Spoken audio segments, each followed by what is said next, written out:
Today, we are following major new developments and possible E. coli contamination at Chico's Sycamore Pool at 1 Mile. The city has now reversed course and issued a swimming advisory after a number of people reported getting sick.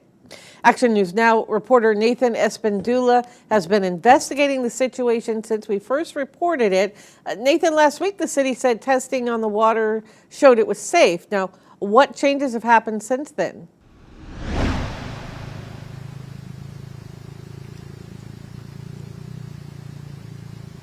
Linda, the only thing that has changed is how they calculated the results from the testing here at the Sycamore Pool.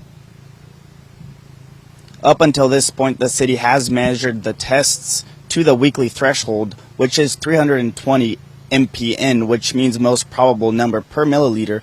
However, last week, Butte County Public Health separately decided to run their own calculation using an average overtime threshold, which looked at the average throughout the last 6 weeks. Lisa Almager, the Butte County Public Health Public Information Officer, told me that the Environmental Protection Agency recommends that recreational waters should be, on average, less than 100 mpn of E. coli in 100 milliliters of water.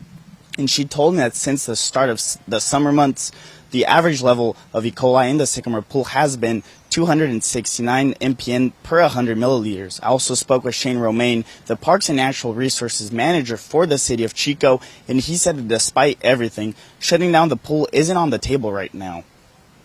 So at this point, with the advisory signs at the pool, we're just making the public aware of where we are and what the actions that we're taking.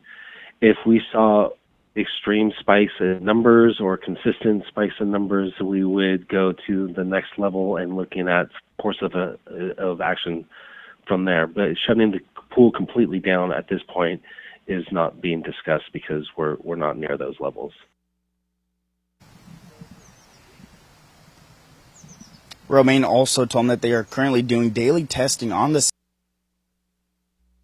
today's test came in well below the threshold, but that the overtime average is still above the threshold. Romaine also told me that the city is working with public health and they plan on revising how they do their weekly testing. However, he isn't sure what that looks like yet. Live in Chico, Nathan Espindula, Action News Now.